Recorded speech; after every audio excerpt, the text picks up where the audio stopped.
Salud para todos en el Señor. Es nuestro deseo. Comentario lección 12. El llamado a estar firmes. Estudio basado en Efesios 6, 10 al 20. Efesios 6, 10 y 11 dice: Por lo demás, hermanos míos, fortaleceos en el Señor y en el poder de su fuerza. Vístanse de toda la armadura de Dios, para que puedan estar firmes contra las artimañas del diablo. Hasta ahora, Pablo ha integrado varios hechos fundamentales relacionados con el Evangelio. El hecho de que el Señor ha restaurado la unidad entre judíos y gentiles, esposos y esposas, hijos y padres, esclavos y amos, el hecho de que ha transformado nuestra vida, de que resucitamos, ascendemos y somos exaltados junto con Cristo. El hecho de que Dios nos haya dado bendiciones y dones, y el hecho de que formemos parte de la Iglesia de Dios, unidos en el Señor, todos estos hechos significan que la historia de la salvación ha terminado y que no tenemos nada más que hacer. De ninguna manera. En el último capítulo de su carta, Pablo recuerda a los efesios y a todos nosotros que los cristianos no solo son personas salvas que engrosan el redil de Jesús. Al contrario, Pablo insiste en que los cristianos, una vez que se unen al reino del Señor, forman parte de su defensa y promoción. Son soldados del reino de Dios, pero no son como los soldados del Imperio Romano. Tampoco son milicias rebeldes militarizadas. Su enemigo es espiritual. Al igual que la armadura y las armas, es una batalla cósmica, iniciada en los lugares celestiales por el diablo y otras fuerzas poderosas de este mundo tenebroso. Espíritus malignos, Efesios 6, 11 y 12, contra el trono de Dios. La fuente del poder y la fuerza de los cristianos no reside en sus propios músculos, armaduras, armas, habilidades de batalla ni estrategias. Más bien, su única fuente de poder está, como siempre, en el Señor. Luchan como luchó su Señor, aplastando el mal y los poderes mundanos con el poder del amor de la justicia que emana de la cruz. Pero la cruz no es de ellos, es del Señor. Fue el Señor quien obtuvo la victoria sobre los poderes del mal en la cruz. Fue el Señor quien resucitó y ascendió a los cielos. Es en virtud de esta victoria que el Señor Jesús le brinda a la Iglesia su resurrección, su vida y bendiciones, Efesios 1, sus dones, Efesios 4, y ahora su armadura, Efesios capítulo 6. Los cristianos luchan vestidos con la armadura de Cristo en una batalla que Él ya ha ganado. En este estudio nos centraremos en dos temas principales. 1. Al unirse a la Iglesia, el cristiano participa automáticamente en una batalla espiritual de proporciones cósmicas. Y 2. Pero el cristiano no necesita preocuparse, porque su fuerza y armadura provienen del Señor. Todo lo que un cristiano debe hacer es mantenerse firme en el Señor. Ponerse del lado victorioso. Cuando Pablo dice, por lo demás, Efesios 6:10, no quiere decir que está bajando la intensidad ni la descripción elevada de su visión de la vida cristiana. Más bien, está culminando su epístola con un llamado a luchar. Si el Evangelio de Pablo es un mensaje de paz, pero es un mensaje de paz precisamente debido a una guerra en curso que involucra a todo el universo, desde Dios en el trono celestial hasta la última persona del mundo, el Evangelio de Pablo es un mensaje de paz porque Dios ha obtenido la victoria en esta guerra. Sin embargo, la guerra continúa para cada uno de nosotros a medida que tomamos partido. Los verdaderos cristianos son aquellos que se ponen de parte de Dios. Esta alianza llevará la batalla hasta su puerta, pero los cristianos no necesitan tener miedo. Al contrario, sabiendo que se han puesto del lado correcto y ganador de la guerra, necesitan saber que no están solos y que han sido empoderados y provistos con todos los pertrechos de guerra que necesitan para salir victoriosos. Lo único que necesitan es decidirse por un lado o el otro. Tan importante es esta postura que, en Efesios 6, el apóstol repite 3 veces su llamado a los cristianos a ponerse de parte de Dios. Efesios 6, 11, 13 y 14. Aquí estoy. Para 1521, Martín Lutero, 1483-1546, ya era la voz cantante de la Reforma. Luego de estudiar las Escrituras en los idiomas originales, el monje agustino, que llegó a ser profesor de teología bíblica de la Universidad de Wittenberg, arribó a 2 conclusiones principales, ambas reforzadas por la teología de Pablo. En primer lugar, que la justificación del pecador se basa en la gracia de Dios y que el pecador la acepta mediante la fe. Esta idea se tradujo en los principios de la Reforma Protestante de sola gracia y sola fe. En segundo lugar, que las Escrituras constituyen la revelación autosuficiente de Dios y que la Biblia, no el concilio de la Iglesia ni el Papa, es la única y definitiva regla de fe y autoridad de la Iglesia. Esta idea se encapsuló bajo el principio de sola escritura de la Reforma. Mientras las ideas que iban tomando forma en la mente de Lutero, la venta de indulgencias cerca de Wittenberg de Johann Tetzel inspiró a Lutero a pronunciarse contra la flagrante corrupción de la Iglesia, publicando sus famosas 95 tesis el 31 de octubre de 1517. Sin embargo, en lugar de presenciar una ola de profunda reforma de la Iglesia, Lutero se enfrentó a un tsunami de ataques destinados a quebrantarlo y silenciarlo. En la época de la Dieta de Habsburgo, en 1518, Lutero ya consideraba que las Escrituras eran la única base para la fe, la moralidad y la teología.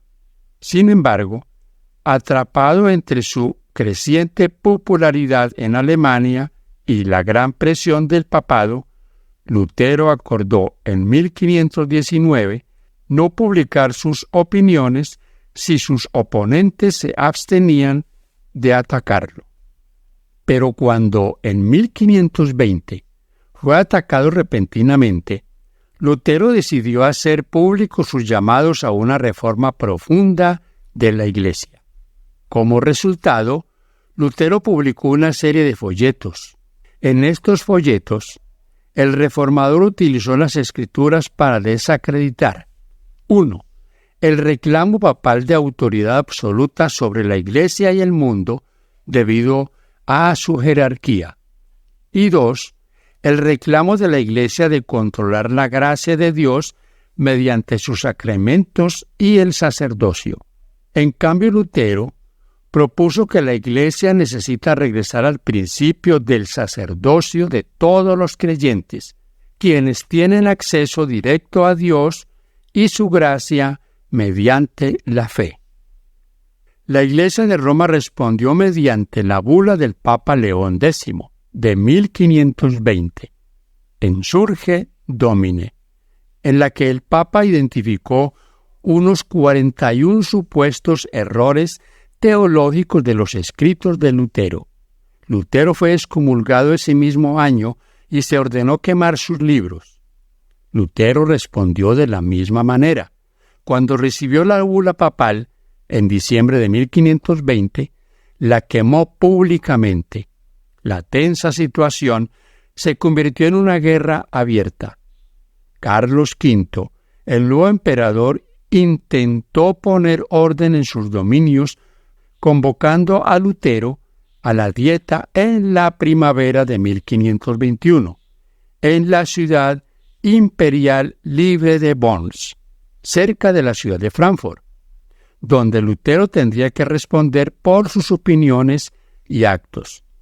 El reformador viajaría y asistiría a la Dieta bajo la protección de Federico de Sajonia, el fundador de la Universidad de Wittenberg y defensor de Lutero.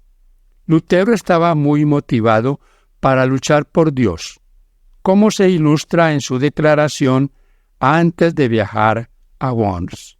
Entraré a Worms bajo el estandarte de Cristo contra las puertas del infierno, dijo Lutero. Lutero llegó a Worms en 16 de abril de 1521 y se le ordenó comparecer ante la Dieta a las 4 de la tarde del día siguiente. El 17 de abril llevaron a Lutero a la Dieta. El que presidía procedió directamente a preguntar a Lutero si los libros colocados sobre un escritorio eran suyos y si estaba dispuesto a retractarse de las opiniones escritas en ellos. Al darse cuenta de la importancia del momento y su impacto en el futuro del Evangelio, Lutero vaciló y solicitó tiempo adicional para su consideración. Se le concedió la petición y volvió a la Dieta el 18 de abril a las 6 de la tarde. Su apariencia y su voz diferían del día anterior. Estaba muy sereno y su voz sonaba fuerte, confiada. Después de reconocer que los libros apilados ante él eran de su autoría, el reformador explicó que no podía retractarse de las ideas de esos libros, porque caían en 3 categorías, cada una de las cuales contenía verdades de las que no podía retractarse. 1. La proclamación de enseñanzas cristianas generales. 2. La denuncia de la corrupción del papado que estaba oprimiendo a la nación alemana. Y 3. La denuncia de corrupción de ciertas personas. Por esta razón, Lutero pidió que le mostraran sus errores mediante las Escrituras y no por mandatos eclesiásticos. El coordinador reprendió a Lutero por afirmar que las Escrituras eran autoridad final, señalando que la Iglesia estaría expuesta a la vergüenza si se descubría que estaba equivocada después de tantos siglos de dominio. Por esta razón, el coordinador desafió a Lutero a dar una respuesta directa a la pregunta de si renunciaba a sus obras y enseñanzas. La voz resonante de Lutero proclamó la famosa respuesta: puesto que Su Majestad y sus señorías desean una respuesta sencilla, responderé sin cuernos y sin dientes. A menos que me convenzan las Escrituras y la razón llana, no acepto la autoridad de papas ni de concilios, pues se han contradicho mutuamente. Mi conciencia es cautiva de la palabra de Dios. No puedo ni quiero retractarme de nada, porque ir contra la conciencia no es correcto ni seguro. Aquí estoy. No puedo hacer otra cosa. Que Dios me ayude. Amén. Cuando un cristiano sincero, lleno del Espíritu y devoto, defiende a Cristo, el mundo entero cambia. Además, Lutero no consumó su defensa de manera llamativa o antinatural. Se puso del lado de la fe. No habló apoyado en su propio poder ni en sus planes. Fue a Worms como un condenado a muerte. Pero Lutero habló como soldado de Cristo, revestido de la armadura de Dios. La batalla que fue a luchar no era suya, era la batalla de Dios. Todo lo que necesitaba decir era, aquí estoy. Y Dios cambió el curso del gran conflicto para siempre. Leemos ahora el texto de Efesios 6, versículos 10 al 20. Por lo demás, hermanos míos, fortaleceos en el Señor y en el poder de su fuerza, vestíos de toda la armadura de Dios, para que podáis estar firmes contra las acechanzas del diablo. Porque no tenemos lucha contra sangre y carne, sino contra principados, contra potestades, contra gobernadores de las tinieblas de este siglo, contra huestes espirituales de maldad en las regiones celestes. Por tanto, tomad toda la armadura de Dios para que podáis estar firmes en el día malo, y habiendo acabado todo, estar firmes. Estad, pues, firmes, ceñidos vuestros lomos con la verdad y vestidos con la coraza de justicia, y calzados los pies con el apresto del Evangelio de la paz. Sobre todo, tomad el escudo de la fe, con que podáis apagar todos los dardos de fuego del maligno. Tomad el yelmo de la salvación y la espada del Espíritu, que es la palabra de Dios, orando en todo tiempo con toda oración y súplica en el Espíritu, y velando en ello con toda perseverancia y súplica por todos los santos, y por mí, a fin de que al abrir mi boca me sea dada palabra para dar a conocer con denuedo el misterio del Evangelio, por lo cual soy embajador en cadenas, que con denuedo hable de él como debo hablar. Esta terminología, mis queridos hermanos y amigos, es una terminología a hallar fortaleza en Cristo. La fuerza no está en nosotros. Nuestra lucha no es contra poderes que podamos ver. Es contra huestes espirituales, dice el apóstol Pablo. Contra huestes espirituales de los aires. Que Dios nos ayude a permanecer siempre firmes. En este conflicto, la fortaleza solo la hallamos en Cristo. Pero seremos victoriosos, llegaremos al final, porque el Señor nos sostendrá. Paz de Cristo para todos ustedes y muchas gracias por compartir el mensaje de la palabra de Dios.